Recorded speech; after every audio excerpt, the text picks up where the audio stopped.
Hello everyone. In today's 11th Commerce OC lecture, we are taking first chapter currently. So let us move towards the textbook.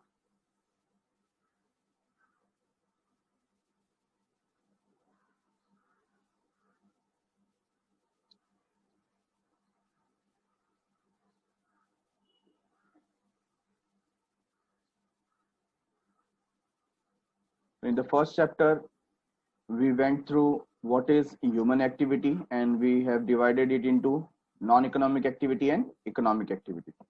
Economic activity is again divided into three sub-part: business, profession and employment. एक एक करके हमने business को देखा, profession को देखा, employment को देखा, उसके फीचर्स को देखा, right? After that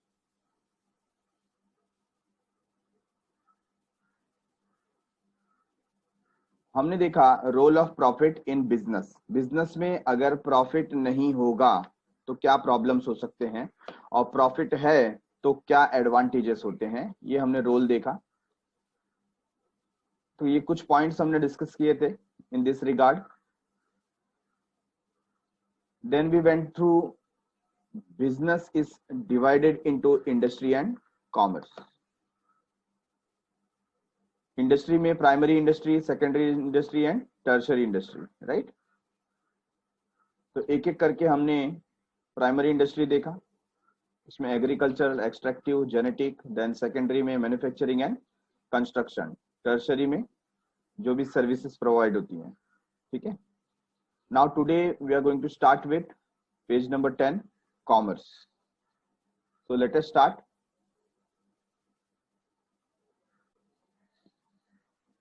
So what is commerce?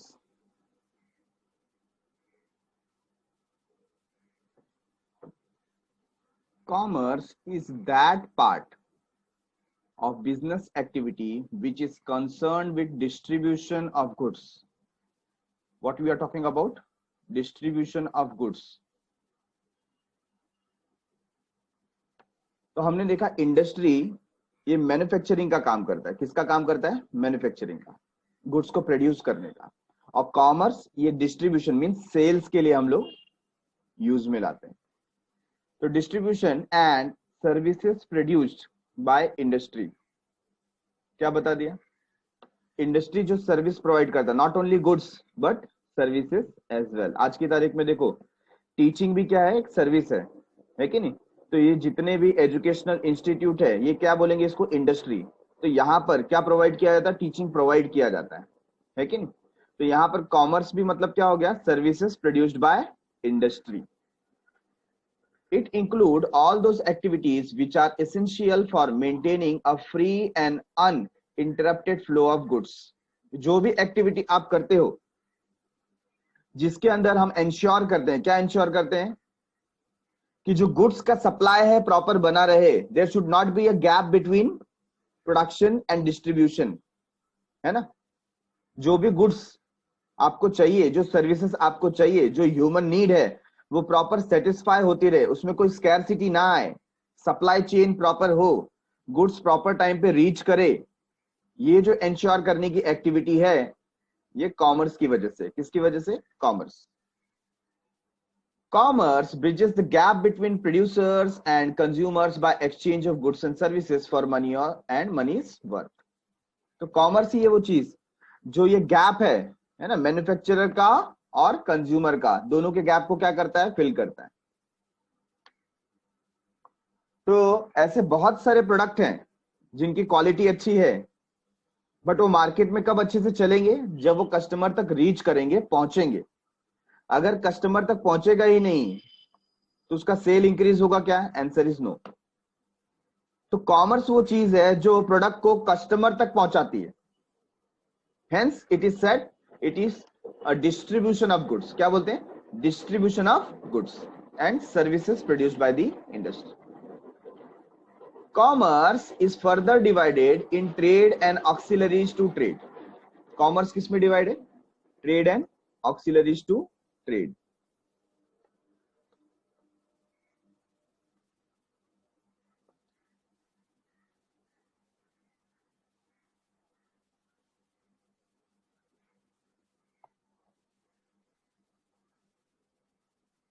तो यहां पर ऑक्सिलरीज टू ट्रेड का मतलब क्या हो गया? We can say help. क्या बोल सकते हैं? Help, help to trade. ठीक है, तो trade and auxiliaries to trade मतलब ट्रेड करने में क्या करता है? मदद करता है, हेल्प करता है।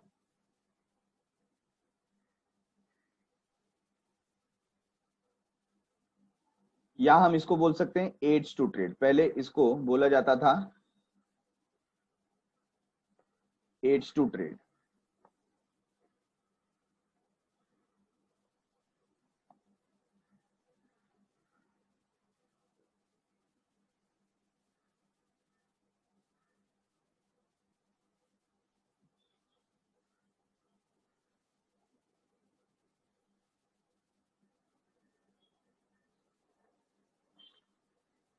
ठीक है,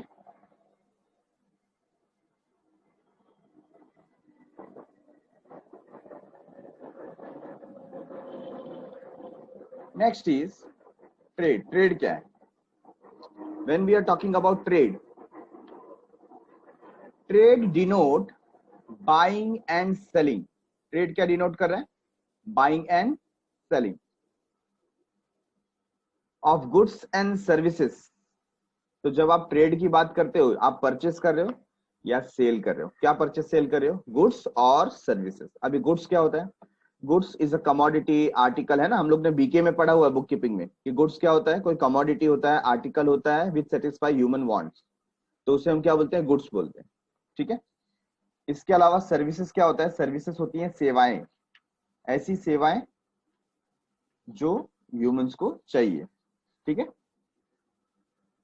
तो गुड्स एंड सर्विसेज को बाय करना है और सेल करना है,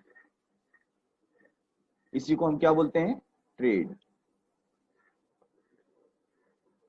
trade is an exchange of goods and services with money और मनी इज वर्थ। पहली बात यहां पर क्या बता दिया? एक्सचेंज। क्या बोल दिया यहां पर? एक्सचेंज। थोड़ा वहां पर स्पेलिंग एरर है, ठीक है, तो we can rectify it. Exchange of goods and services with money और मनी इज वर्थ। पैसा या पैसे जैसी दूसरी चीजों में हम ट्रेड करते हैं, है ना, गुड्स का एक्सचेंज करते हैं। Goods are made available to consumer in different market. अलग अलग मार्केट के थ्रू गुड्स को अवेलेबल कराया जाता है।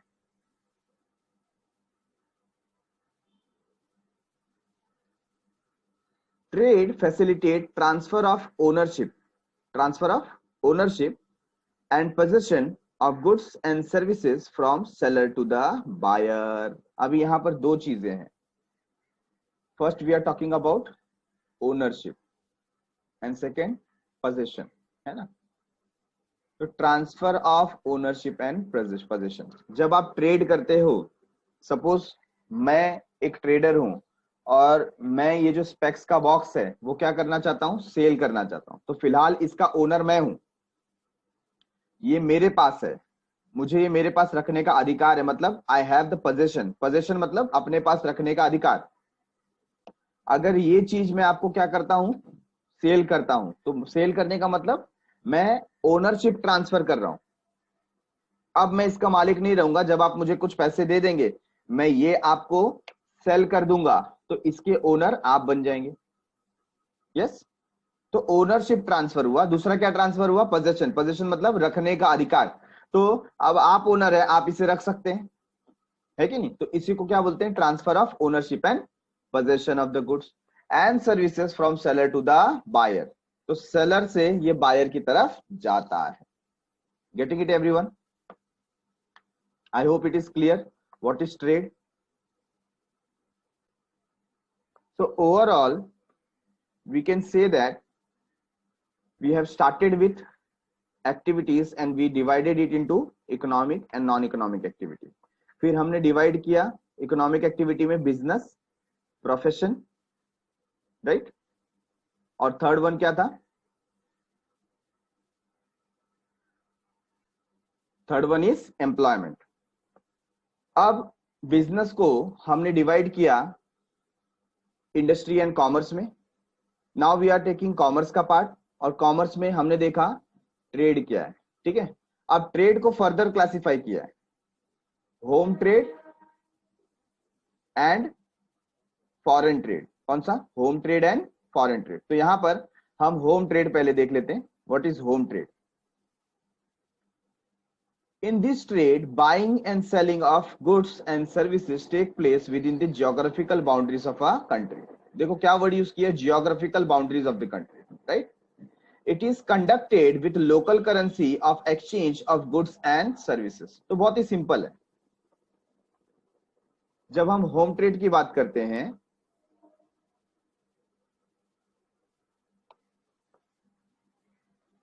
तो इसको इंटरनल ट्रेड भी बोला जाता है. क्या बोला जाता है? Internal trade. ठीक है, तो suppose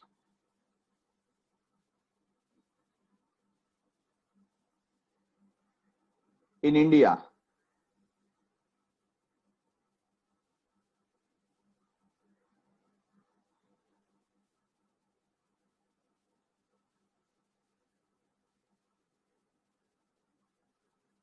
I am taking just an example. ठीक है, we can take some political boundaries like this.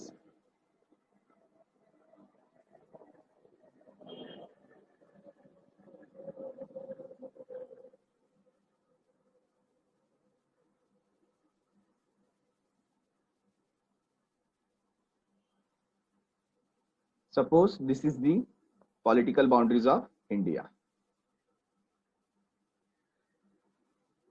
Okay, अब यहां पर क्या हुआ? जो भी ट्रेड इंडिया के अंदर हो रहा है, दिस पॉलिटिकल बाउंड्रीज के अंदर है ना, चाहे आप यहां मुंबई से नॉर्थ में चले जाओ, उत्तर प्रदेश में और बिहार, और फ्रॉम मुंबई टू वेस्ट बंगाल और मुंबई टू केरला. ठीक है, दिल्ली से मुंबई, दिल्ली से बेंगलोर, जम्मू एंड कश्मीर से कन्याकुमारी.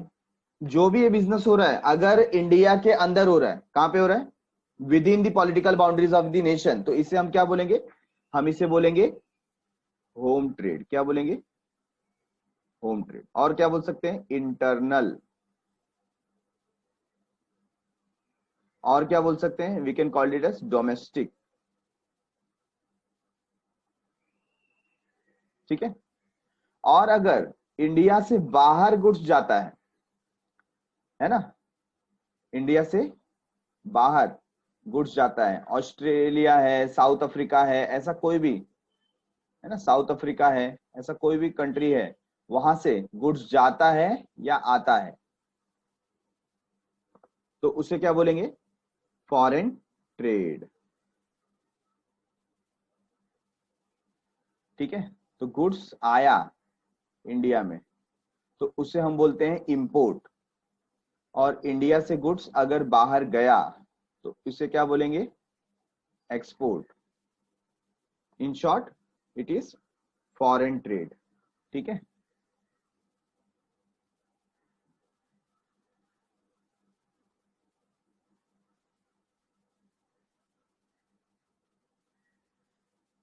Foreign trade. तो अगर हमारे पास गुड्स आया तो हम क्या बोलेंगे? इंपोर्ट. और हमारे यहां से गुड्स गया तो उसे क्या बोलेंगे? Export. Right.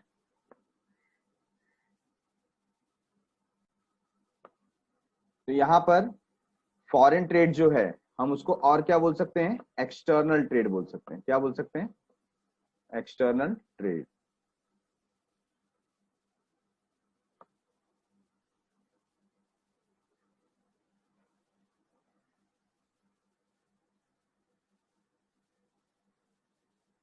Trade between two और मोर कंट्री. तो इंडिया के बाहर जो भी ट्रेड होगा, ठीक है ना, उसको हम क्या बोलेंगे? एक्सटर्नल ट्रेड और foreign trade. Yes, international trade is also the word. Right Tanmay, you are also right. तो और कौन सा वर्ड यूज कर सकते हैं? International trade. ठीक है, तो बहुत अच्छे.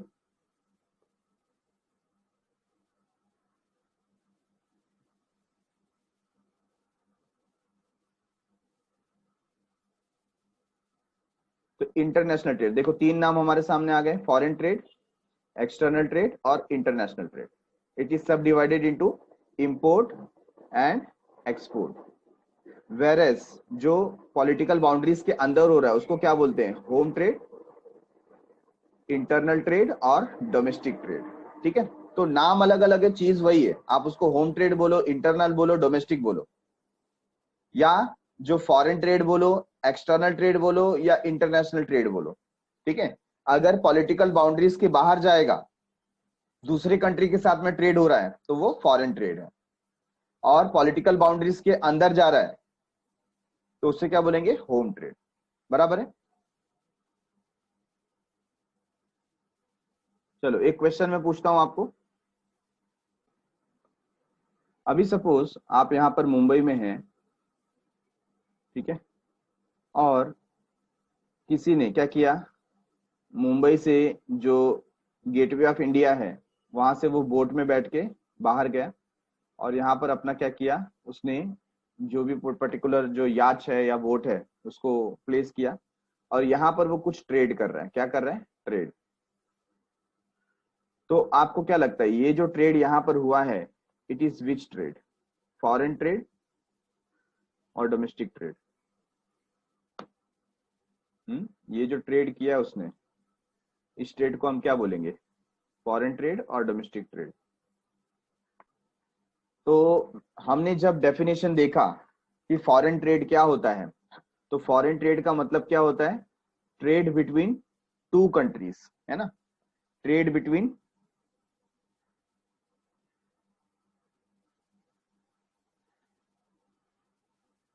टू और मोर कंट्रीज। तो टू और मोर कंट्रीज के बीच में ट्रेड होगा तो उसे क्या बोलते हैं, फॉरेन ट्रेड। और पॉलिटिकल बाउंड्रीज का मतलब क्या होता है, देखो लैंड में हमारी जो बाउंड्रीज हैं, ठीक है ना, लैंड पर हमारी जो बाउंड्री है वो क्या है, यहाँ से पूरा पाकिस्तान का, अफगानिस्तान का ये सब एरिया आता है, और यहाँ से चाइना, ठीक है, एंड देन यहाँ पे नेपाल, ऐसा पूरा बॉर्डर आता है। और ये जो पूरा इलाका है ये क्या आ जाता है, बांग्लादेश, है ना। तो यहाँ पर वो पॉलिटिकल बाउंड्री सही है, बट ये जो एरिया है पर्टिकुलर, ये जो एरिया है ये कौन सा एरिया है, सी एरिया। तो सी एरिया में हमारा बाउंड्रीज क्या होता है, सी एरिया में हमको मिलता है 12 नॉटिकल माइल्स। कितना मिलता है, 12 नॉटिकल माइल्स। अगर 12 नॉटिकल माइल के अंदर कोई ट्रेड होता है तो उसे हम डोमेस्टिक ट्रेड ही बोलेंगे। समझ में आया क्या? तो ये हमारी बाउंड्री है, ठीक है ना। तो समंदर के अंदर का भी एक एरिया होता है जहां पर हमारी जो शिप्स हैं या हमारा नॉवेल ऑफिसर्स जो हैं, है ना, नेवी, नेवी जो पूरा वर्कआउट करती है वो कहां तक कर सकती है, अप टू 12 नॉटिकल माइल्स। ठीक है, 1 माइल इक्वल टू 1.5 और 2.5 किलोमीटर, ऐसा कुछ होता है। तो 12 नॉटिकल माइल्स तक हमारा एरिया होता है, वहां तक कोई दूसरा कंट्री का शिप विदाउट परमिशन आ सकता नहीं।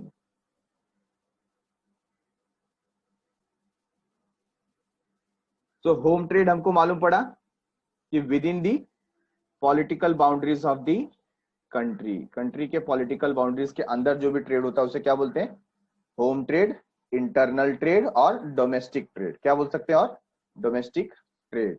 ठीक है,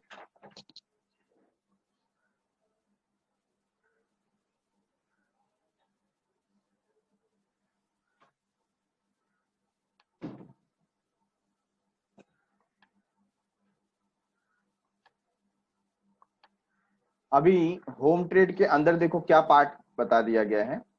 होम ट्रेड में एक है wholesale trade. Which trade, wholesale trade. In wholesale trade goods are purchased and sold in bulk. Wholesale market तो आपको भी मालूम है, मुंबई जैसे इलाके में होलसेल मार्केट कहां पर है बोलो, मस्जिद बंदर जो स्टेशन है ना, वहां पर कई सारे लोग क्राफ्ट मार्केट जाते हैं होलसेल परचेसिंग के लिए। उसके अलावा वाशी मार्केट जिसे बोला जाता है, एपीएमसी मार्केट, है कि नहीं, वहां से होलसेल प्रोडक्ट आप परचेस कर सकते हैं। और ऐसे बहुत सारे स्टोर भी होते हैं जो गुड्स को होलसेल में सेल करते हैं। तो अल्टीमेटली होलसेल का मतलब क्या होता है, जहां पर गुड्स बल्क में परचेस किया जाता है ना, purchase and sold in bulk quantity. Okay,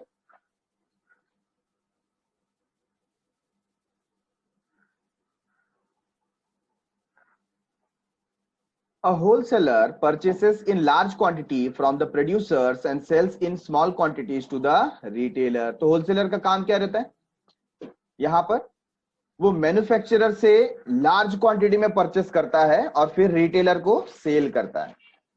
he is the link between the producer and the retailer. Producer और रिटेलर के बीच में वो क्या है, लिंक है।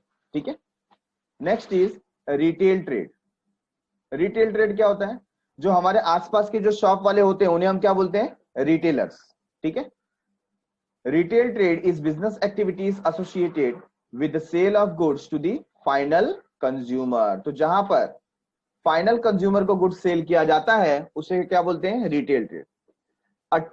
A retailer is the one who purchases from the wholesaler। Retailer किससे purchase करता है, होलसेलर से, और sometimes directly from the producer and sells them in smaller quantity to the final consumer। तो रिटेलर वो प्रोड्यूसर से भी परचेस कर सकता है और फाइनल कस्टमर को सेल करता है। ठीक है, retailer is the link between wholesaler और sometimes manufacturer to ultimate consumer. तो ये लिंक है। तो इसको अगर हम समझेंगे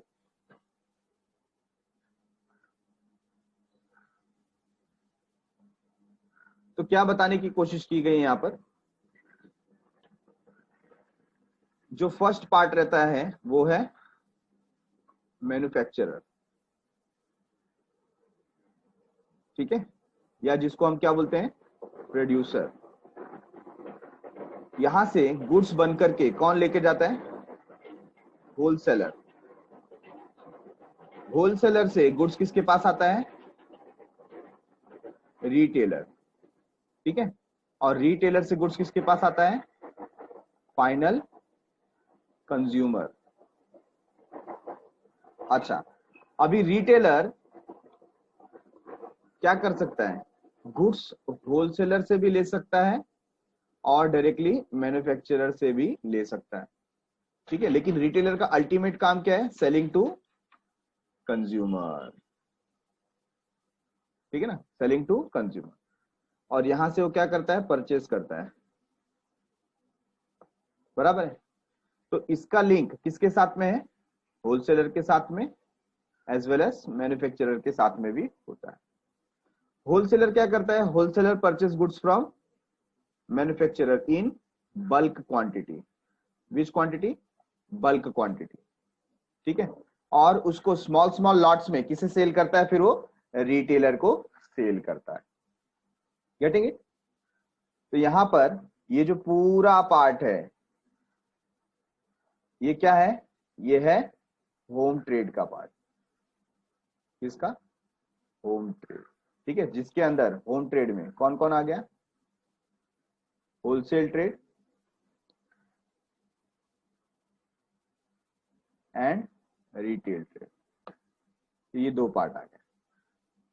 ठीक है,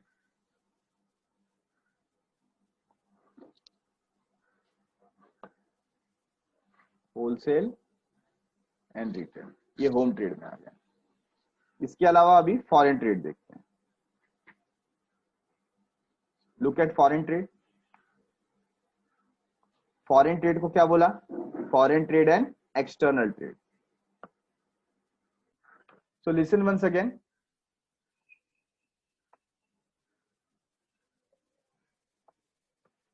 ये जो होलसेलर है इसमें हम किसका एग्जांपल ले सकते हैं, हम इसका एग्जांपल ले सकते हैं एपीएमसी मार्केट जो वाशी में है, या मस्जिद बंदर में जो मार्केट है। ठीक है ना, ये इसका एग्जांपल है।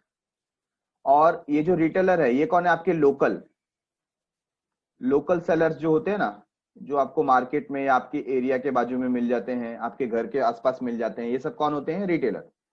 बराबर है।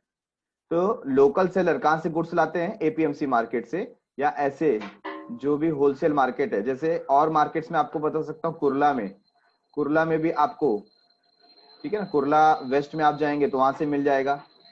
मैंने फिर बताया आपको जो क्राफेट मार्केट है मस्जिद बंदर में, वहां से आपको मिल जाएगा। तो होलसेल मार्केट आपको वहां से मिलता है, ठीक है। अब ये लोग गुड्स कहाँ से परचेस करते हैं? जो मेन प्रोड्यूसर रहते हैं ना, प्रोड्यूसर से गुड्स परचेस करते हैं, मैन्युफैक्चरर से करते हैं। तो प्रोड्यूसर में जो एग्रीकल्चर प्रोडक्शन है वो कौन देता है? फार्मर्स। तो यहाँ पर फार्मर्स हो सकते हैं, ठीक है। और दूसरा कौन हो सकता है? जो इंडस्ट्रियलिस्ट हैं, है ना, जो मैन्युफैक्चरर्स हैं, जो जिन्होंने फैक्ट्री पुट की है, जो सामान को बनाते हैं, वो लोग इसमें आ गए, ठीक है। तो basically what we are talking about, we are talking about wholesaler and retailer, wholesaler and retailer, ठीक है।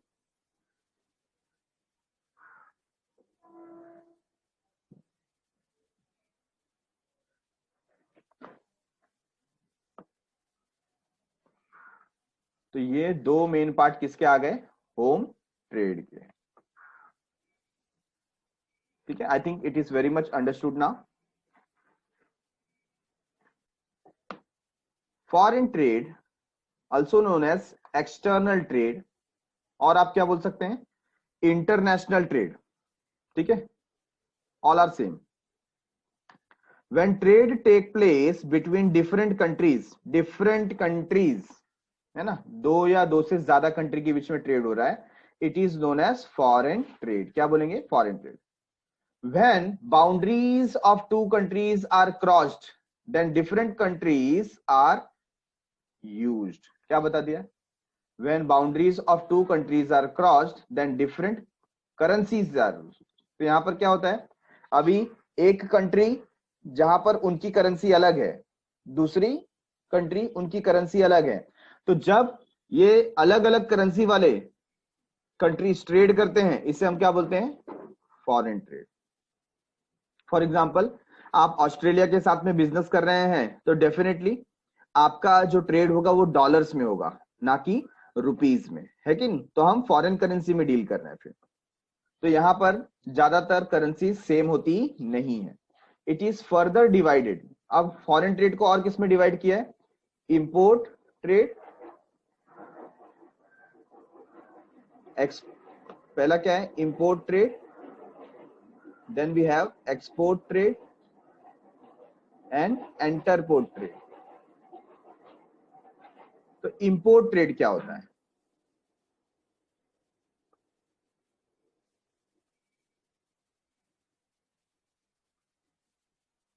तो यहां पर जो हमने देखा था, देखिए,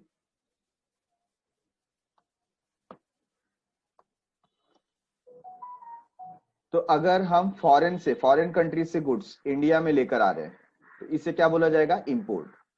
और हम अगर गुड्स इंडिया से बाहर लेकर के जा रहे हैं, तो इसे क्या बोला जाएगा? एक्सपोर्ट, ठीक है ना।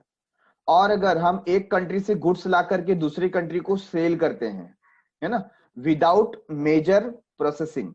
फॉर एग्जांपल, हमने क्या किया? ऑस्ट्रेलिया से गुड्स लिया मुंबई पोर्ट पे, और पोर्ट पे ही उसमें हल्का सा प्रोसेसिंग किया, पैकेजिंग चेंज किया, और वहां से ही क्या कर दिया? अफ्रीका में सेल कर दिया, ठीक है ना। हमने ज्यादा प्रोसेसिंग नहीं की, तो इसे क्या बोला जाएगा? इसे बोला जाएगा एंटरपोर्ट। क्या बोला जाएगा? एंटरपोर्ट,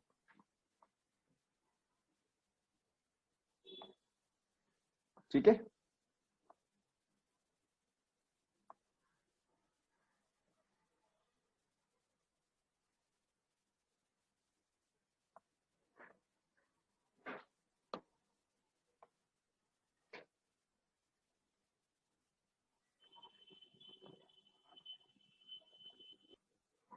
तो एंटरपोर्ट को कैसे समझेंगे? अभी सपोज यहां पर मुंबई में हमारा क्या है? पोर्ट अथॉरिटी है, ठीक है। तो हमने क्या किया? हमने अफ्रीका से गुड्स मंगाया, तो ये हमारे लिए क्या हो गया? इंपोर्ट। क्या हो गया? इंपोर्ट। और हम उसी पोर्ट पर उसको प्रोसेस कर रहे हैं, मतलब पैकेजिंग चेंज करना है, लेवल चेंज करना है, वो सब करने के बाद हमने क्या किया? उसमें मेजर चेंजेस नहीं किया, वो गुड्स डायरेक्टली कहां सेल कर दिया? ऑस्ट्रेलिया में सेल कर दिया, ठीक है ना। तो हमने दोनों चीज एक साथ की, एक तो हमने क्या किया? इंपोर्ट, और दूसरा हमने क्या किया? एक्सपोर्ट। तो ये जब दोनों साथ में आप काम करते हैं, तो इसे क्या बोलते हैं? एंटरपोर्ट। मतलब विदाउट मेजर प्रोसेसिंग आप गुड्स को परचेस करके सेल कर दे रहे हो। आपने ये अपने फैक्ट्री में कहीं पर लेकर नहीं गए, है ना, आप वहीं पर अपने पोर्ट अथॉरिटी में ही उसमें चेंजेस किया और वहीं से उसको रवाना कर दिया, बराबर है। तो बहुत सारे कंट्रीज ऐसा करते हैं। फॉर एग्जाम्पल दो कंट्रीज है जिसके बीच में बिल्कुल आपस में जमती नहीं है, बराबर है। For example America and China. तो हम क्या कर सकते हैं, अभी अमेरिका वाले चाइना से गुड्स नहीं खरीदेंगे, चाइना वाले अमेरिका से नहीं खरीदेंगे, तो हम एक काम करते हैं, हम अमेरिका से खरीदेंगे, उसके ऊपर मेड इन इंडिया का लेबल लगा करके चाइना को बेच देंगे ऑन द वेरी मोमेंट, है ना। तो इसे क्या बोला जाता है, एंटरपोर्ट। क्या बोला जाता है, एंटरपोर्ट।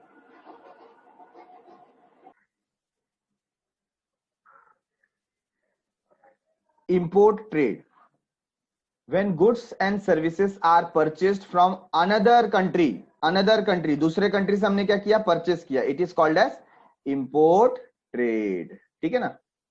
तो परचेस्ड फ्रॉम अनदर कंट्री। और यहां पर क्या होता है, उल्टा, सोल्ड टू फॉरेन बायर, मतलब फॉरेन बायर को हमने सेल किया, तो उसे क्या बोला जाएगा, एक्सपोर्ट ट्रेड, ठीक है। एंटरपोर्ट ट्रेड क्या है, देखो, entrepot, it is the combination of import and export, इसका कॉम्बिनेशन है। It involve importing of the goods from one country and reselling this goods to another country. एक कंट्री से गुड्स खरीदना और दूसरी कंट्री को तुरंत सेल कर देना। For example, Indian seller importing goods from Japan and reexporting same goods to Africa. हम जापान से गुड्स परचेस कर रहे हैं और अफ्रीका को सेम गुड्स क्या कर दिया, सेल कर दिया, बराबर है। तो इसको क्या बोलते हैं, एंटरपोर्ट। क्या बोलते हैं, एंटरपोर्ट।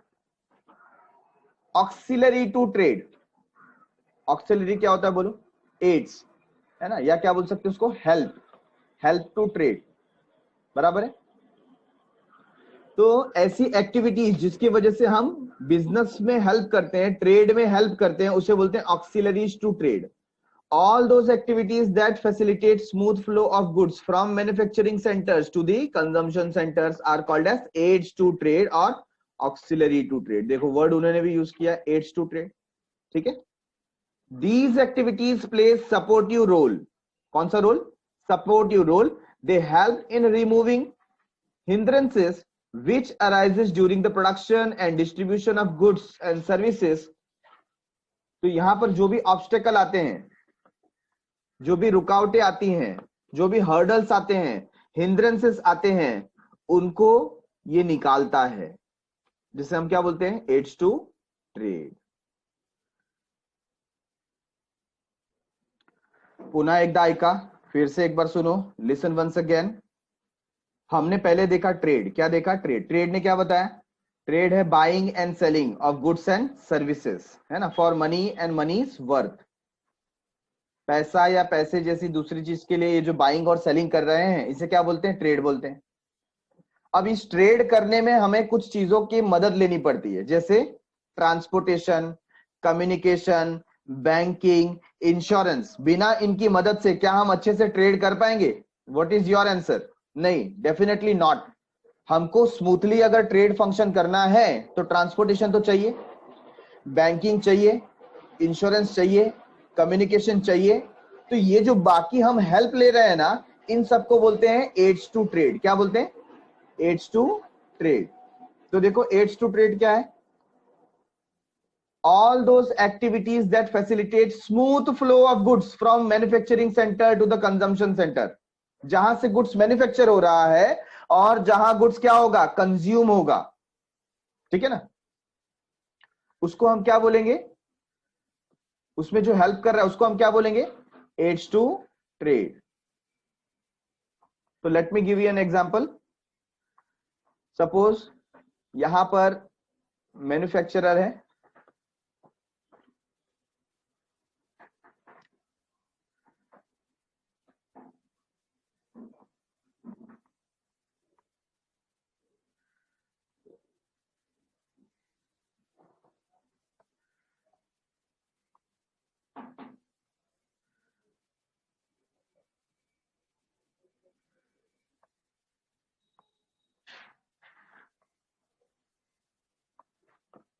ठीक है, यहां पर कौन है, मैन्युफैक्चरर, और यहां पर कौन है, कंज्यूमर।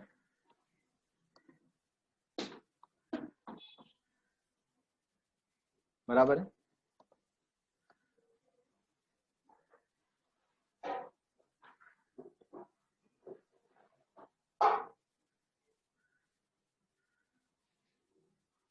इसको मैं नाम दे देता हूं प्रोड्यूसर, और ये कौन है, कंज्यूमर, तो बायर। ठीक है, अब ये गुड्स परचेस प्रोड्यूस कर रहा है, सपोज ये गुड्स प्रोड्यूस कर रहा है गुजरात के सूरत में, यहां पर ये क्या करता है, प्रोड्यूस करता है। और हमारा जो बायर है वो कहाँ बैठा हुआ है, बायर बैठा हुआ है मुंबई में। ठीक है ना, अब ये गुड्स को सेल करना चाहता है, अभी गुड्स को सेल करना चाहता है, यहां से यहां पहुंचाना चाहता है, इसमें इसको क्या करना पड़ेगा, मदद लेना पड़ेगा, है ना। तो he wants to sell goods, तो मदद किसकी करनी पड़ेगी, सबसे पहले हमको क्या चाहिए वहां पर, ट्रांसपोर्टेशन, बराबर है।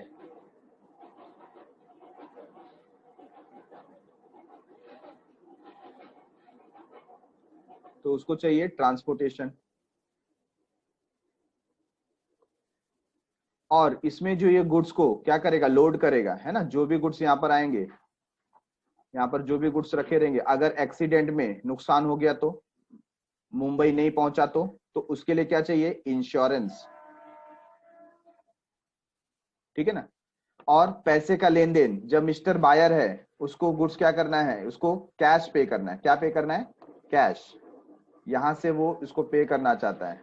तो सबसे सेफ मोड कौन सा होगा, वो सोचता है कि अगर मुझे बैंकिंग फैसिलिटी मिले, mobile banking, internet banking, Google पे, ई वॉलेट, जो भी कुछ है ना, उससे मिले तो मैं डायरेक्टली उसको क्या पे कर सकता हूं, I can pay him cash, और जो भी पेमेंट है आई कैन मेक पेमेंट, तो पेमेंट रिसीव कर सकता है।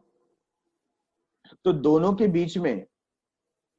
बीच में क्या होना चाहिए, कम्युनिकेशन, क्या होना चाहिए, कम्युनिकेशन।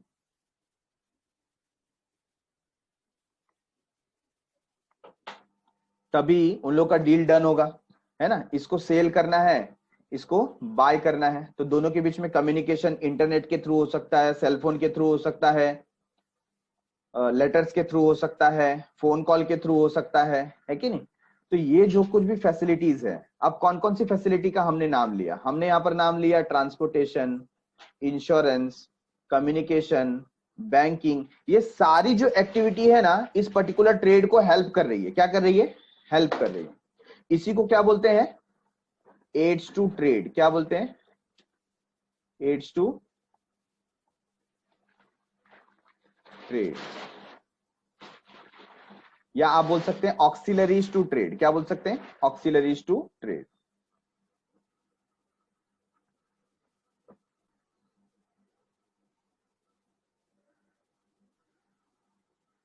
तो इसमें देखो सबसे पहला एड्स टू ट्रेड में हम क्या देख रहे हैं, ट्रांसपोर्ट, क्या देख रहे हैं, ट्रांसपोर्ट। ठीक है, the goods are produced at one place but they are demanded over a world area, है ना, वाइड एरिया। मतलब गुड्स बनता एक जगह पर है, लेकिन उसका demand all over the world होता है। So goods are to be send to different places where they are demanded, goods वहां पर भेजना पड़ता है जहां उसका डिमांड ज्यादा है। Mode of transport facilitate movement of man and material from one place to another. और ट्रांसपोर्टेशन की मदद से हम क्या करते हैं, इंसानों को, मटेरियल को, गुड्स को, सर्विसेज को एक जगह से दूसरी जगह तक पहुंचाते हैं। ये ट्रांसपोर्ट की मदद से होता है। वेयर हाउसिंग, वेयर हाउसिंग मतलब क्या हो जाता है, स्टोरेज, है ना। Gap between production and consumption, there is a gap, जब गुड्स को बनाया गया और जब उसका कंजम्पशन होगा, दोनों के बीच में क्या होता है, गैप होता है। जैसे मैंगो का सीजन है, तो मैंगो का सीजन 2-3 महीने का होता है, लेकिन mango through out the year अगर खाना है, या आपको मैंगोला पीना है, माजा पीना है, तो मैंगो कहां से आएगा, तो उसको स्टोर करके रखना पड़ता है। तो स्टोर कहां पे करेंगे, वेयर हाउसिंग में। Certain goods are produced throughout the year but consumed only a particular part of the year and vice versa. तो ऐसा भी होता है, पूरे साल भर गुड्स को बनाया जा रहा है लेकिन उनका कंजम्पशन एक ही टाइम पे हो रहा है। In the era of mass production, storage is indispensable. क्या बता दिया, आजकल मास प्रोडक्शन का इरा है, आप बहुत ज्यादा वॉल्यूम में प्रोड्यूस करते हैं ताकि गुड्स आपको सस्ता पड़े, है ना, तो आपको उसको स्टोर करके रखना ही पड़ता है, storage is indispensable. These goods should be stored carefully from the time they are produced till the time they are sold. जब से वो बना है और जब तक वो कंज्यूम नहीं हो पाता तब तक उसको प्रिजर्व करके रखना पड़ता है. Special arrangement must be made to prevent the loss और डैमेज. आपको उसके लिए स्पेशल एनवायरमेंट क्रिएट करना पड़ता है. मैं एक आपको एग्जांपल दूंगा, जस्ट लाइक पोटैटोस, है ना, आपने देखा होगा पोटैटोस का जब सीजन होता है तो पोटैटोस बहुत ही चीप रेट पे अवेलेबल होते हैं, even at the rate of 10 and 12 rupees per kilogram. आया ना, 10 रुपए 20 रुपए में आपको पोटैटोस अवेलेबल हो जाते हैं. अब इन पोटैटोस को अगर स्टोर करके रखना है तो आपको स्पेशली क्या चाहिए रहता है, उस वेयर हाउस में गामा रेस चाहिए रहता है, अदरवाइज उसके ऊपर बर्ड्स आ जाते हैं, व्हाइट व्हाइट, आपने देखा होगा पोटैटोस पे व्हाइट बर्ड्स आ जाते हैं और वो पोटैटोस उसकी क्वालिटी खराब हो जाती है. वैसा ना हो तो उसके ऊपर टाइम टू टाइम आपको गामा रेस डालना पड़ता है. Getting it? तो ये फैसिलिटीज वेयर हाउस में होती है. Warehouses are also called godowns. Warehouse को क्या बोलते हैं, गोडाउन बोलते हैं. Price is maintain at a reasonable level and there is a continuous supply of goods and services. तो इसका फायदा यही है कि जब आप वेयर हाउसिंग करते हो तो कंटिन्यूअस फ्लो बना रहता है, गैप नहीं आता, कोई प्रोडक्ट मिस नहीं होता, हमेशा आपको अवेलेबल होता है. दूसरी बात, उसका प्राइस भी स्टेबल रहता है, प्राइस में बहुत ज्यादा अंतर आता नहीं है. राइट. Third, insurance. इंश्योरेंस क्या करता है, आप बिजनेस कर रहे हैं तो बिजनेस के अंदर बहुत सारी अनसर्टेनिटीज होती है. क्या होती है, अनसर्टेनिटीज. अनसर्टेनिटीज मतलब आपको पता नहीं है आगे बिजनेस कैसे होने वाला है, क्या रिस्क है बिजनेस के अंदर, आप जो गुड्स भेज रहे हैं वो पहुंचेगा कि नहीं पहुंचेगा, है कि नहीं. आपने गोडाउन में माल रखा हुआ है और गोडाउन में आग लग गई, सब स्वाहा हो गया, तो क्या करेंगे. तो ऐसे केस में जो कुछ बिजनेस के रिस्क हैं जो अनसर्टन है, इन रिस्क को क्या किया जा सकता है, कंट्रोल किया जा सकता है, मिनिमाइज किया जा सकता है with the help of insurance. तो अगर आपको आग लगने का डर है तो फायर इंश्योरेंस ले लीजिए. अगर आपको लगता है कि एक्सीडेंट में आपका गुड्स चला जाएगा तो एक्सीडेंटल इंश्योरेंस पॉलिसी ले लीजिए. अगर आपको लगता है आपका गुड्स चोरी हो जाएगा तो थेफ्ट इंश्योरेंस ले लीजिए. तो ऐसे बहुत सारे इंश्योरेंस मार्केट में अवेलेबल है, जिसकी वजह से क्या होता है, आप टेंशन फ्री हो जाते हो, आप टेंशन फ्री होकर बिजनेस करते हो. So there are various risks involved in the business. The goods may be destroyed while in the production process or in transit. Transit मतलब transportation. Due to the accident or in storage due to the fire or theft. आग लगने की वजह से, चोरी होने की वजह से, एक्सीडेंट की वजह से, ट्रांसपोर्टेशन में नुकसान होने की वजह से कुछ भी हो सकता है, लॉस हो सकता है. The businessman would like to cover this risk. Insurance companies come to their rescue. तो जब उनको कवर करना रहता है इस रिस्क को तो इंश्योरेंस कंपनी मदद के लिए आते हैं.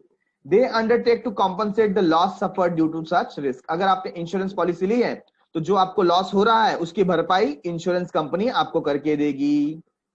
The businessman has to insure his goods and pay premium regularly. Businessman को करना क्या है, उसको प्रीमियम पे करना है, एक अमाउंट पे करना है ताकि उसको इंश्योरेंस की फैसिलिटी मिलती रहे. Risk cannot be avoided completely, but they can be minimized by taking insurance policy. Risk को आप जीरो नहीं कर सकते बट मिनिमाइज कर सकते हैं. क्या कर सकते हैं, मिनिमाइज कर सकते हैं. Yes everyone. Banking. We require money to start the business. Business start करने के लिए क्या चाहिए, विटामिन एम, पैसा चाहिए, पैसा, मनी, है ना. And to run it smoothly. Business को ठीक से स्मूथली रन करना है तो उसके लिए भी आपको क्या चाहिए, वर्किंग कैपिटल चाहिए. Bank supply money, adequate fund can be obtain from the bank. और बैंक से आपको पैसा मिलेगा, एडिक्वेट फंड मिल सकता है, ऑब्वियसली इंटरेस्ट पे करना पड़ेगा. Bank provide loan, overdraft, cash, credit facilities etcetera to the businessman. Businessman को लोन देती है, कैश, क्रेडिट, ओवरड्राफ्ट की फैसिलिटी प्रोवाइड करती है. Bank also provide many services like cheques, drafts, debit card, credit card, online transaction, etc.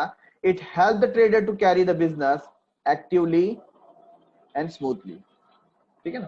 तो businessman को, trader को क्या करती है, मदद करती है कि वो बिजनेस को स्मूथली कंडक्ट कर सकता है. Point number 5 is advertising. Advertising advertising तो बहुत मदद करता है बिजनेस में। अगर एडवर्टीजमेंट नहीं होगा तो प्रोडक्ट कितना भी अच्छा होने दो, बिकेगा क्या? नहीं बिकेगा। Advertising is an effective aid in selling the goods. Goods को बेचने में एडवर्टीजमेंट का बहुत ही बड़ा रोल होता है। The producer communicate all the information about the goods and services to create a strong desire in the consumer to buy the product।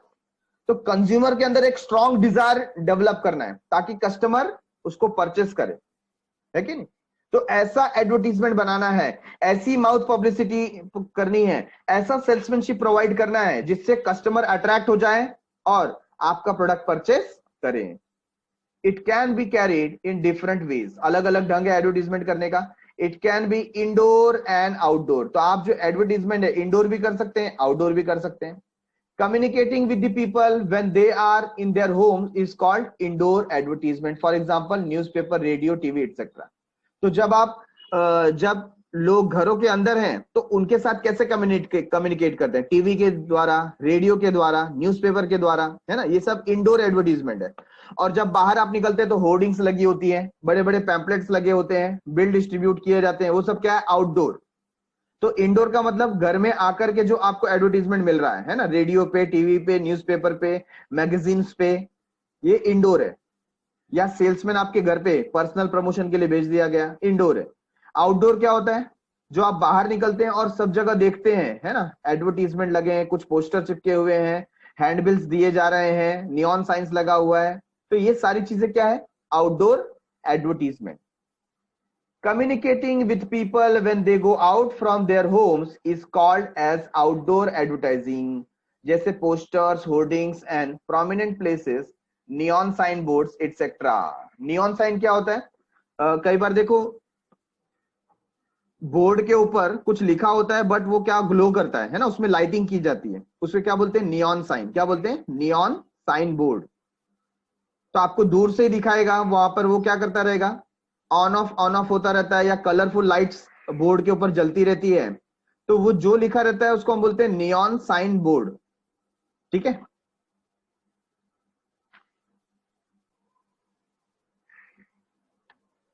Point number 6 क्या है? Mercantile agent. मर्केंटाइल एजेंट मतलब व्यापार में जो दलाल है, दलाल आपके लिए क्या काम करता है?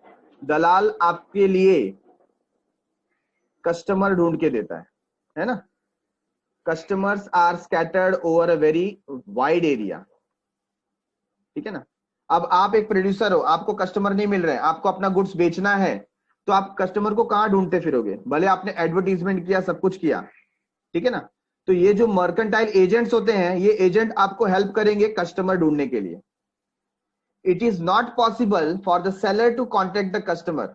कस्टमर हर बार अवेलेबल हो पाते नहीं है, कॉन्टेक्ट में नहीं रहते। This difficulty is solve by mercantile agent. इसमें आपकी मदद कौन करेंगे? Mercantile agent. ठीक है। They bridge the gap between buyer and seller. तो ब्रोकर का काम, एजेंट्स का काम क्या होता है? बायर और सेलर को मिलाना। बायर और सेलर को मिलाना। Broker, state agents etcetera are some example of mercantile agent. तो इनको अलग अलग नाम से बोला जाता है, स्टेट एजेंट, ब्रोकर, है ना? ऐसे अलग अलग जो नाम है, लेकिन ultimately they are mercantile agent. तो मर्केंटाइल एजेंट क्या करते हैं? वो बायर और सेलर को मिलाते हैं। उनकी मदद से सेलर अपना गुड्स सेल कर सकता है, बायर अपना गुड्स सेलर अपना गुड्स सेल कर सकता है और बायर अपना गुड्स बाय कर सकता है। ठीक है। And the last one is communication. In today's world there is information explosion. मतलब सबके पास ऑल टाइप ऑफ इंफॉर्मेशन है। The information has to be communicated, लेकिन ये इंफॉर्मेशन पहुंचाना बहुत जरूरी है, कम्युनिकेट करना बहुत जरूरी है।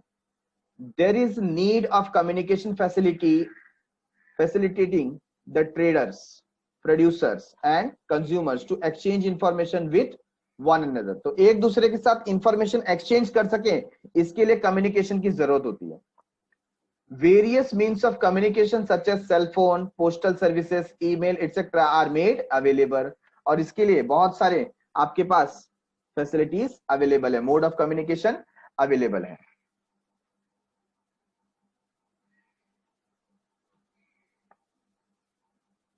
ठीक है, तो हमने क्या क्या देखा एड्स टू ट्रेड में? पहला ट्रांसपोर्ट, दूसरा वेयर हाउसिंग, तीसरा insurance, then banking, then advertising, mercantile agent and communication. बोलिए कोई शंका, आशंका, निशंका, दुशंका? सारे पॉइंट समझ में आ गए आप लोगों को?